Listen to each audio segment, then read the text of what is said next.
Something Like Autumn. Written by J. Bell, narrated by Kevin R. Free at Brickshop Audio Inc. Copyright 2013 by J. Bell. Production copyright 2014 by J. Bell. Part 1. Houston, 2006. Chapter 1. My name is Jason Grant, and today is the first day of the rest of my life. Or so I've been told. Many times, in fact.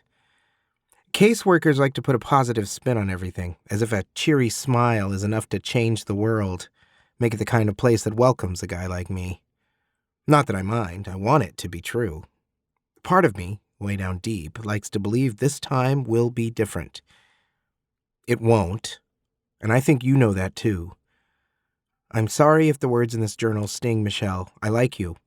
I've had a shitload of caseworkers, but in the months we've known each other, I don't know. You're different somehow. But I know what you're doing. I know that asking me to write down my thoughts is your way of figuring out what's wrong with me. You want to know why I keep getting kicked out of foster families. 23 times now. The family you're about to take me to is number 24. Once it all falls apart, this one will be the last. I'm almost 16, and I'd rather focus on finding a job than finding a family. Besides, there's a very good reason it won't work out. Remember the old building? The group home with the shared rooms? My roommate, Mickey, he told me the reason why. He said, "Ready to go?" Jason jerked, the pen scratching out one final line. Not that it mattered. His handwriting was so messy that Michelle Trout probably wouldn't be able to read it anyway.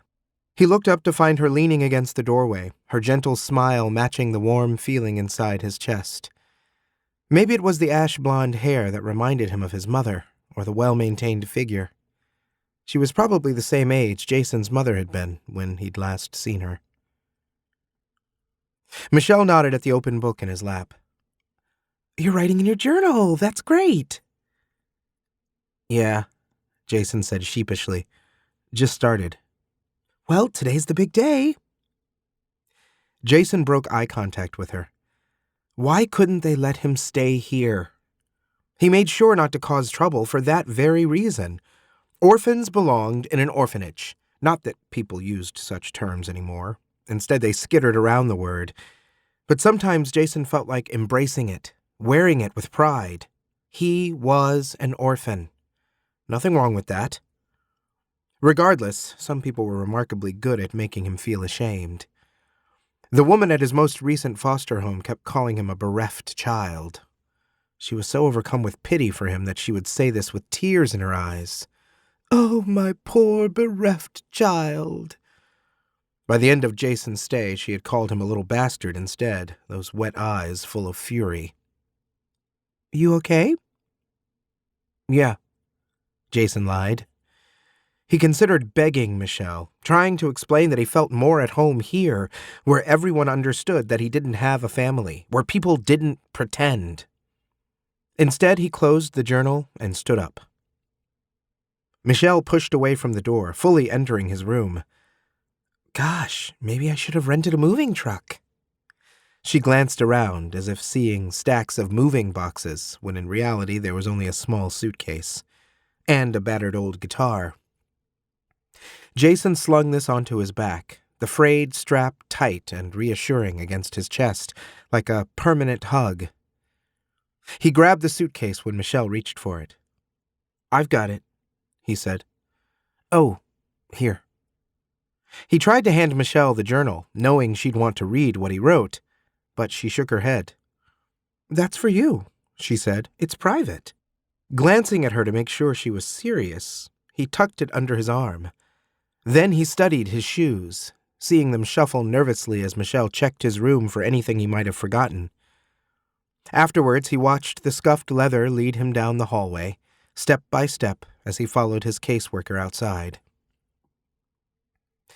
Michelle was quiet, which was unusual. Jason wondered if she also felt sad, or if his own silence was making her uncomfortable. Once standing beside her car, he stared at the interior through the passenger side window, waiting for her to dig the keys from her purse. He'd ridden in her car once before when she took him out from McDonald's, the light smell of her perfume slowly overwhelmed by greasy burger aroma as they sat in the car and ate. He'd liked that, how the car had become a private restaurant for two. Easy chit-chat had spilled from her lips, none of it probing, none of it asking for explanations.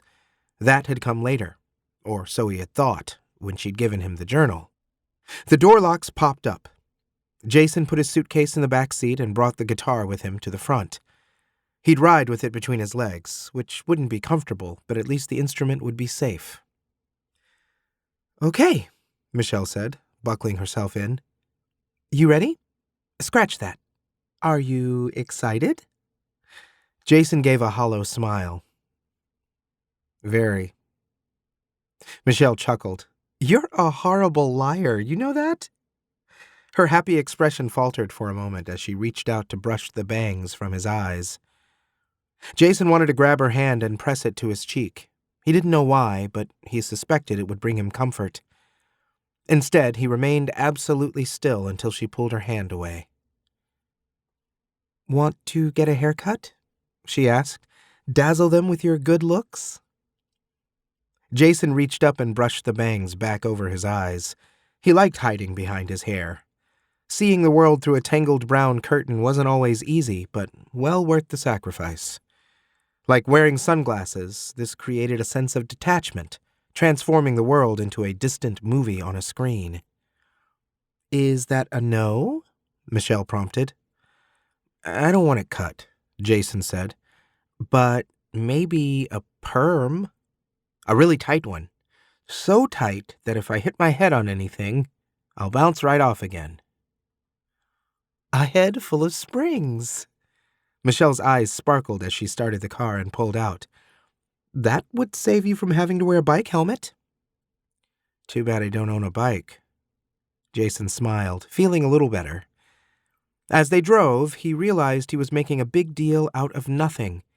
He'd been in this situation plenty of times before, enough to make this routine. He was a pro. If there were such thing as the Orphan Olympics, he'd have a gold medal in manipulating foster families. He'd be there for a week, maybe two, and when he got tired of it, he'd finish up with one of his famous stunts. "I know you're going to behave this time," Michelle said, having similar thoughts. "Of course." "No pearls in the clam chowder?" Jason smiled, for real this time. He'd been proud of that one. Foster home number 22. The mother there often wore a double string of pearls. Jason had stolen the necklace just to upset her. He'd had no intention of keeping it or selling it. When the woman made a giant pot of clam chowder for him and the other kids, he found inspiration, cutting the pearls loose and returning them to the original owners, the clams. "She could have broken a tooth," Michelle said. "Most people don't chew their soup," Jason replied. He had been careful not to swallow any pearls, but a few had been lost before anyone figured out what he'd done. The only way to recover the precious objects was to wait for them to come out the other end again, since nobody could be certain who had swallowed what. "Think she's still making the other kids poop into a pasta strainer?" Jason asked. Michelle shook her head, trying her best to look stern, or to hold back laughter. Eventually she gave up, and they shared a good chuckle. Outside the car, the buildings of downtown Houston gave way to an old suburb. The trees here had grown tall and strong next to equally robust houses. "Found me a rich family, huh?" Jason asked. "Yep," Michelle said. "Absolutely loaded. That's not the best thing, though." "Oh, yeah?" Michelle bit her bottom lip, slowing and pulling over to the side of the road to park. "I shouldn't be telling you this. I really, really shouldn't. But this family adopts. If things work out, well, there's a very good chance." Jason leaned back in his seat, feeling uncomfortable again. Adoption was the jackpot for people like him. The chance to not only have a foster home, but to be knighted as an official member of the family. An orphan, no more. Anyone else at the children's home would have been thrilled with this news. For some reason, all it did was make him uneasy. "That's why, this time," Michelle said, "I'm hoping you can give your new foster family a chance. You'll be an adult soon, and this could be a really good start for you." "The first day of the rest of my life?" Michelle nodded, believing in her own convictions. "They'll be able to put you through college. I'm not asking you to love total strangers like they're your real parents. I know it doesn't work like that. But I am asking you to think of yourself. Do what's best for you and don't screw things up again," Jason said, finishing for her. She shook her head in protest, but they both knew the truth. Michelle didn't need his journal because she probably had a big fat file with his name on it that explained everything wrong with him. "You never learned to shut your mouth." That's what Mickey, his former roommate, had told him. Mickey was 12, had a nose like a boxer, and was constantly breaking out in hives.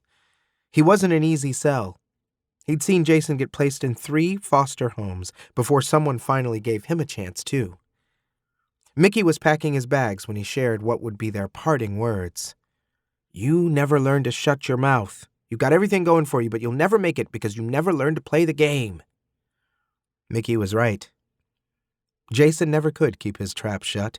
He couldn't help himself, but Jason had learned to play the game. He just wasn't after the same prize.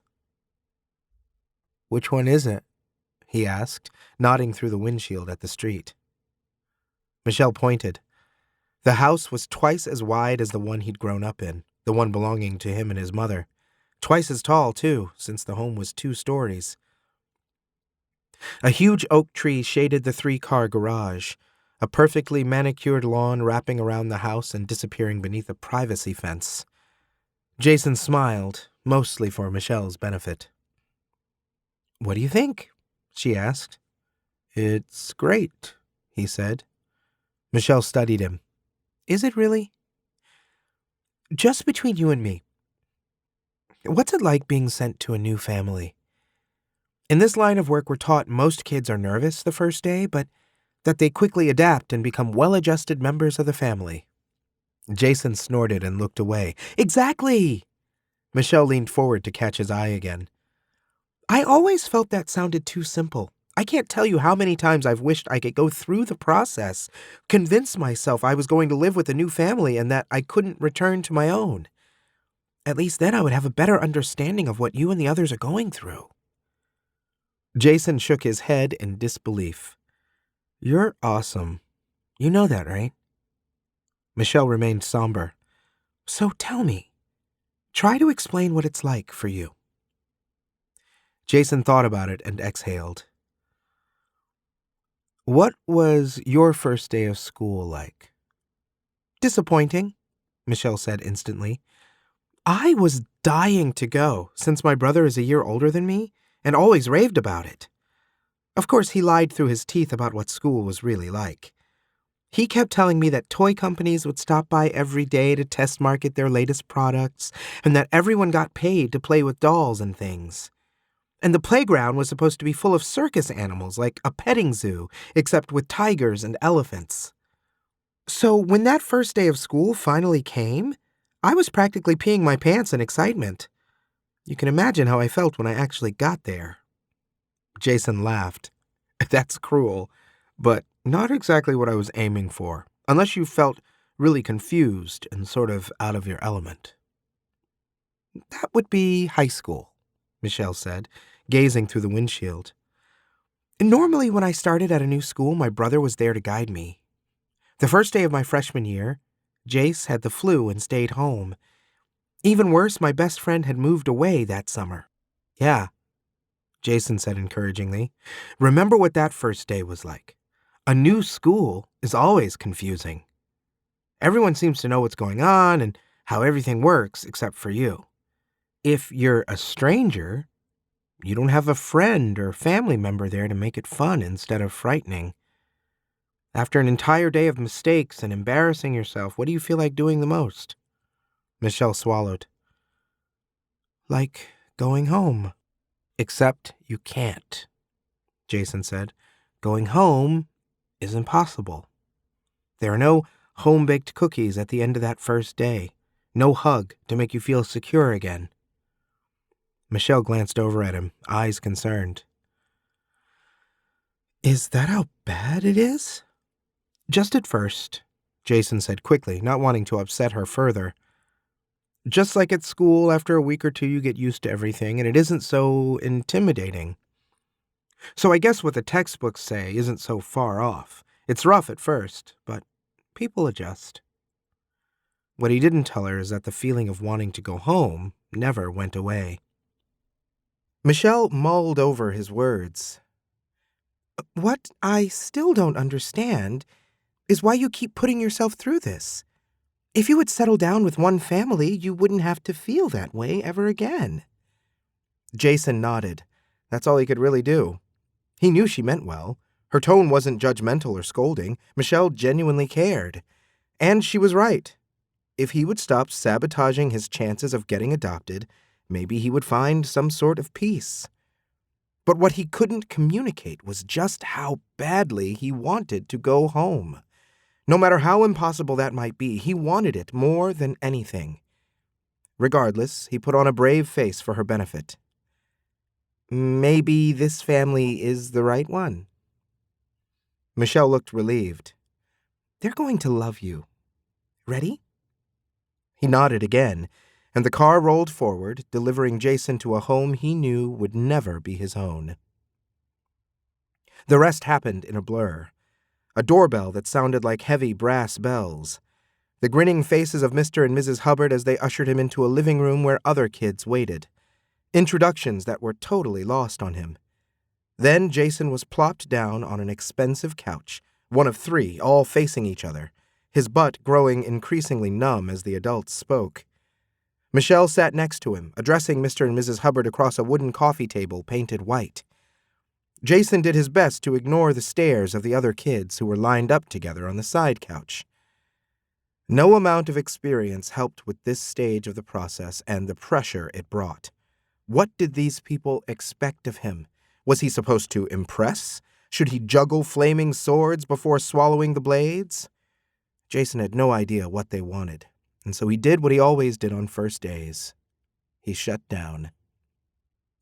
Michelle did all the talking, occasionally shooting him a panicked glance that said he was bombing. He felt like apologizing to her, but instead all he did was nod when addressed.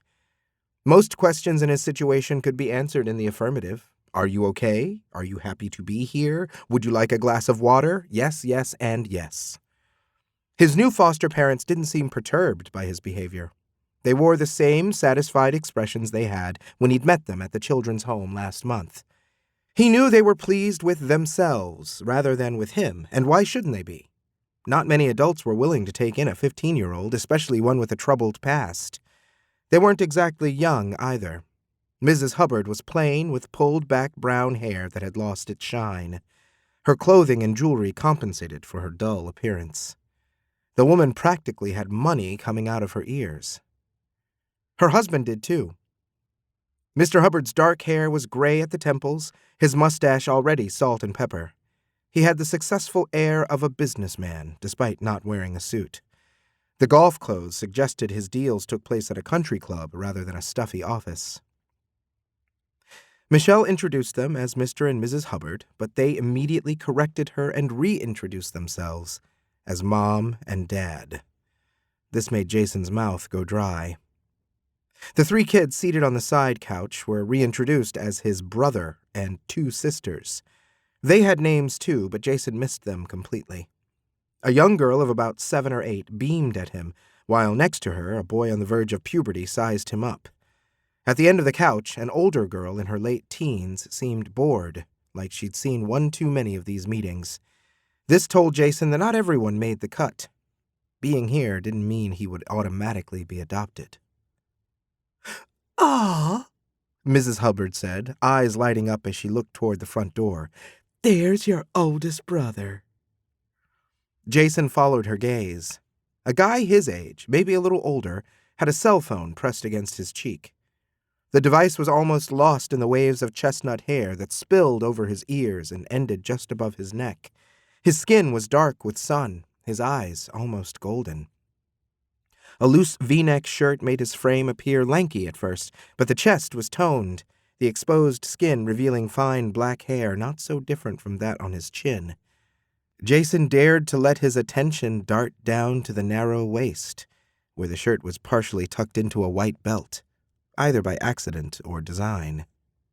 "Caesar," Mr. Hubbard said, "would you like to meet your new brother?" Disinterested eyes grazed Jason, not even focusing, before the phone moved away. "No." The answer was firm, final. Caesar returned the phone to his ear, continuing his conversation as he crossed the room and bounded up the stairs to the upper floor. Jason turned to his new foster parents. They didn't seem fazed by this behavior. Quite the opposite, in fact. Mrs. Hubbard's eyes continued to shine, Jason noticing how they were the same golden hue. Mr. Hubbard's strong chin, the exact shape and size as Caesar's, didn't clench in frustration. Instead, he winced in amused embarrassment as his son disappeared, causing Jason to realize the truth. Caesar was their child, the real deal, flesh and blood. Jason glanced back at his would-be siblings. The oldest girl was of Asian descent, the youngest much too blonde and fair. He thought the boy in the middle might belong to them too, until Jason saw him glare bitterly after Caesar. Jason had experienced mixed families before. Biological children were always treated differently. Not that he cared. Power struggles didn't interest him. He didn't compete for the attention of strangers, so he'd gladly stay out of Caesar's way. "I believe that's everything," Michelle said as she stood. Jason shot to his feet, nearly reaching out to stop her. Funny, because Michelle had reached toward him, a hand extended for him to shake. He ignored it and hugged her, feeling embarrassed by his own actions, but desperation had won out. When she hugged him back, he had to steel himself. No tears, no weakness in front of this new family, no more than he'd already shown, at least. "Try to be good," Michelle whispered, "for your own sake. And if that's not enough, then do it for me." He nodded once she pulled away. He would try, but only for her. Michelle dug in her pocket and handed him a business card, which struck him as cold. He knew the address of the children's home by heart, as well as the number of the front desk. Then he noticed handwriting on the back and quickly pocketed the card. "Okay," she said, cheeks slightly flushed. Michelle returned her attention to Mr. and Mrs. Hubbard, a pleasant smile on her face. They walked her to the door, leaving Jason standing there. He decided to make eye contact with each of his siblings to show he wasn't afraid or intimidated. Each met his gaze, of course. They came from the same world as he did. "Can you really play that?" the little girl asked, pointing at his guitar. "Yeah," Jason answered. "Do you know any hymns?" Before he could answer, the Hubbards returned to the room. "So," Mrs. Hubbard said, clapping her hands together, "I've always found a nice board game is the best way to get acquainted. How about a round of Scrabble?" Jason thought of all the naughty words he could spell. Then he remembered the promise he'd made to Michelle. He'd be good. Forcing a smile, he nodded eagerly. "Sounds fun." 2 hours of mind-numbing games. Not just Scrabble, but also Trouble, followed by Chutes and Ladders. That last one had been for Amy's benefit, the youngest girl. At least the board game marathon had taught Jason everyone's name, except for his would-be parents.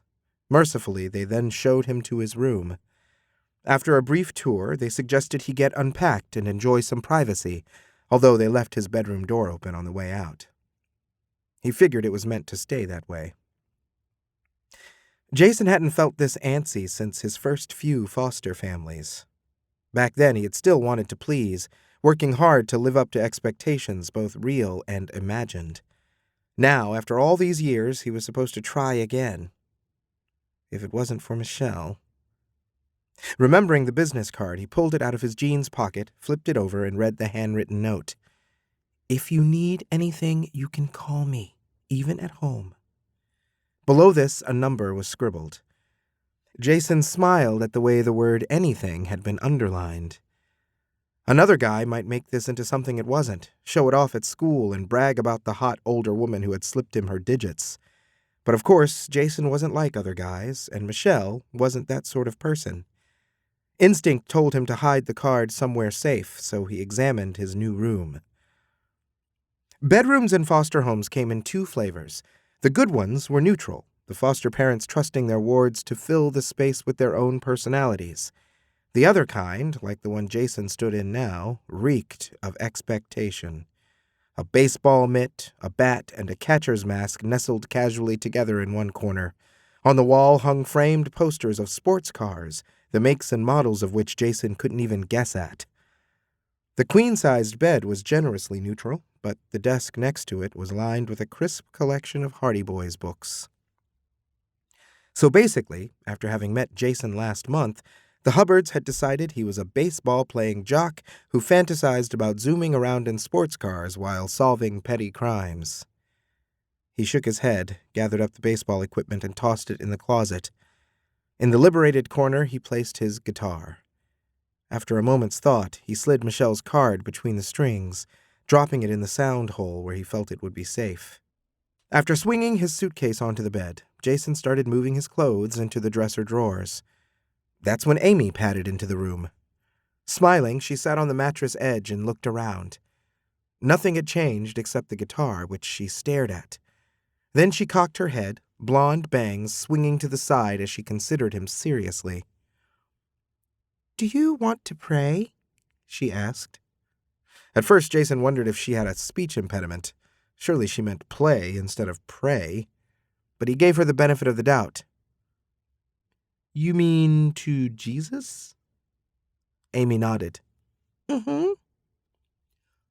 No, sorry, but God stopped taking my calls a long time ago." Amy scrunched up her nose. "What's that supposed to mean?"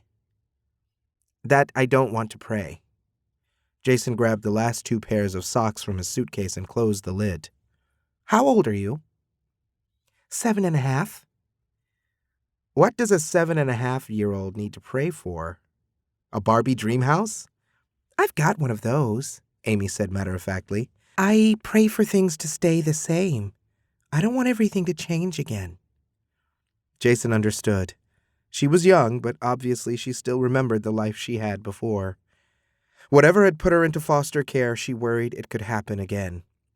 He wouldn't ask her what that was. Instead, he steered her toward more pleasant topics. "You really have a Barbie dream house?"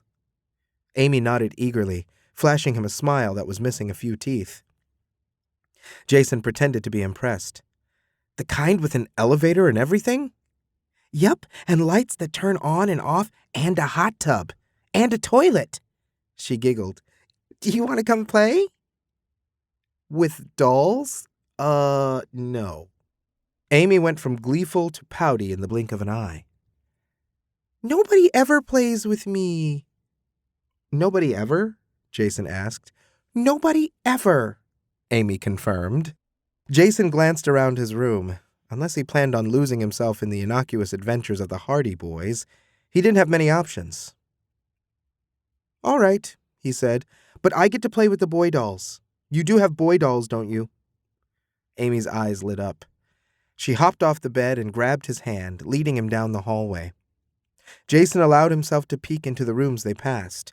In one dark bedroom, the blinds pulled shut, his new brother Peter sat in front of a computer, wearing a headset while he hammered at a keyboard. The door to the next room was only cracked, but he could see Carrie, the oldest Hubbard girl, pacing the room while lost in a phone conversation. The room across from Peter's was obviously their destination, since it was a pink paradise, but Jason's attention was focused down the hall. Unlike the others, the door there was closed. The dull thump of music could be heard from beyond. "Whose room is that?" he asked, even though Amy was tugging at his arm to get him to follow. "Is that where your parents sleep?" "No," Amy said, rolling her eyes. "That's Caesar's room. He never comes out. Mom and Dad sleep downstairs." "Oh," he said, as if disinterested, but he strained to hear what song was playing, even as they entered Amy's room and sat on the plush carpet. "Here it is," she declared. The plastic 3-story monument was just as princess-powered as their surroundings. Jason tried to imagine living in a real home with so much eye-bleeding pink everywhere and decided it would drive anyone insane. Perhaps that was why all the dolls wore such manic grins. He listened patiently as Amy gave him a tour of the different Dreamhouse rooms, and then showed off the accompanying car and horse stable. Afterwards, she presented him with the dolls they would be playing with. "This one is me," she said, holding up the blondest, "and this one is you." Jason was handed a doll with black hair, sculpted in plastic. Nothing like him in real life. He couldn't imagine wearing the Hawaiian shirt and white shorts either. Despite all of this, he pretended to be impressed. "Looks just like me," he declared. "This one is Caesar," Amy continued. Caesar's doll had slick-backed hair, synthetic fibers this time, and a tiny pair of sunglasses on his forehead. Jason accepted possession of the doll, feeling oddly intrigued. "And this one is Carrie. They're a couple." "Caesar and Carrie?" Jason asked. "Mm-hmm." As if to demonstrate, Amy thunked Carrie's doll head against Caesar's in one of the most brain-rattling kisses ever. Jason glanced back toward the hallway, imagining Carrie sneaking down it at night to Caesar's room. Was that who she was talking to on the phone? Was the music in Caesar's room being played so loud to drown out his responses? "And you and I are a couple," Amy said, smacking her doll into his with a smooching sound. "Oh!" Jason breathed a sigh of relief. "Caesar and Carrie aren't really a couple." "No!" Amy giggled. "They're only dolls." "I forgot," Jason said, acting silly for her benefit. "Well, they do look real," Amy said, excusing his confusion. "I always make sure my dolls have someone. Mom says I'm a natural matchmaker." "And have you found that special someone yet?" Amy raised her eyebrows as she fiddled with her doll's hair. "There's a boy at school, but I don't like him anymore because he won't marry me." "He won't?" "Nope, I asked him last week." "Aren't you a little young to settle down?" "Settle down?" Amy asked. "To get married." "Oh, I'm not too young." Amy said this in all seriousness. "I thought about it carefully. Weren't you lonely before you came to live with us?" Jason swallowed. Lonely was one way of describing it. Sometimes when out shopping or whatever, he'd see people who seemed to have so much more than him. More friends, more family, and when it came to romance, more love. "Yeah," he replied. "I was lonely." Amy glanced over at him. "Me too. I don't want to feel lonely ever again. Do you?" "No, I don't." "Getting married means you never have to be. That's why I'm ready." "Hey, should we have a wedding for Caesar and Carrie?" "Maybe tomorrow," Jason said, half distracted. "The dolls look tired. I think we should put them to bed." "Oh, you're right," Amy said, shoving her doll into the elevator. "I'll be there in a second," Jason said. "I have to brush my teeth." He stood his doll in the bathroom, moving it around vaguely when really he was lost in thought. He remembered one lonely night. The worst, in fact. Foster home number 19. Jason had been in bed, unwilling to sleep. He was waiting until the clock said 3 in the morning, when he was sure everyone would not only be asleep, but deeply so. When that time came, Jason had crept down the hall, opened the door to Sean's room, and carefully approached his bed.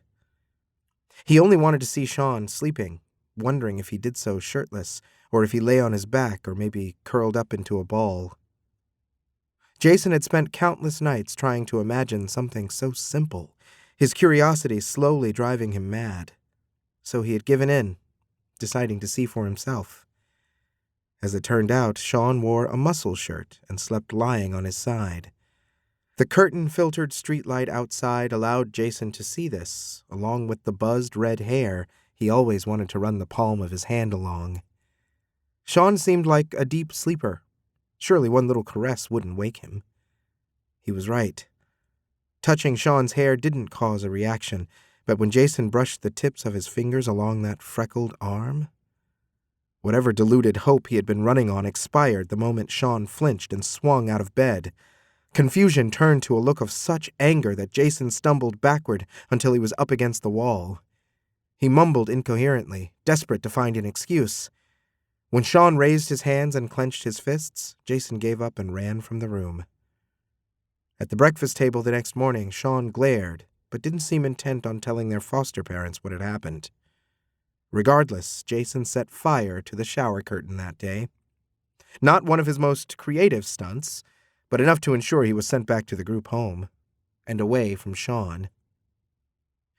"You're supposed to make me a midnight snack," Amy complained. "Sorry," Jason said, snapping back to the present. "How about pancakes and ice cream?" Amy licked her lips and rubbed her belly as Jason made his doll prance around the kitchen, knocking tiny plastic plates and pans around. "Now you've woken up Carrie," Amy said, "and Caesar. You know how grumpy they get." "I don't care," Jason said. "I'll make them pancakes and ice cream too. Then they'll forgive me."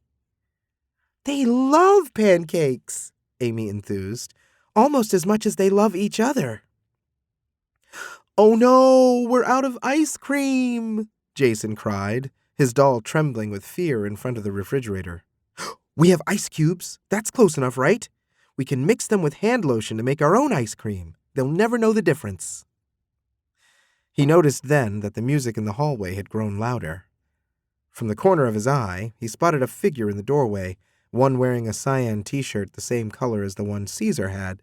Jason hopped to his feet, as if he'd been caught doing something wrong. Caesar looked him over, face puzzled. Did the other guy even recognize him? Maybe his arrival here hadn't registered in Caesar's world. Jason felt like introducing himself, but instead he said, "I was just playing." "With dolls," Caesar responded. Jason nodded, deciding maybe he could make this into something funny. "Yeah, can't get enough of them. Don't tell your parents, but I'm a dollaholic." Caesar raised his right eyebrow. Okay, so maybe it was a little early for the weirdo banter. Jason grasped for something to say and came up empty. Behind him, Amy continued playing unabashed. "Oh, Caesar," she was saying. "I love you, Caesar. Kiss me, kiss me." Caesar's left eyebrow joined the other, his attention darting between the two of them. "You're very popular with the ladies," Jason explained. "Or at least your doll is. He's quite the little player." Salvation came in the form of a smile. "What's your name?" "Jason." "Jason," Caesar repeated, as if trying it on for size. "Well, Jason, next time you want to toy with my life, be sure to let me know first. I like to decide who I kiss." Then he nodded at the dolls that Amy was still smacking together. "Or headbutt." Then he disappeared down the hall, the music becoming muted again a few seconds later. Jason considered the way those amber eyes had shone when Caesar smiled. He felt lightheaded. Maybe it was time to set fire to the shower curtain again. This has been Something Like Autumn, written by J. Bell, narrated by Kevin R. Free at Brickshop Audio, Inc. Copyright 2013 by J. Bell. Production copyright 2014 by J. Bell.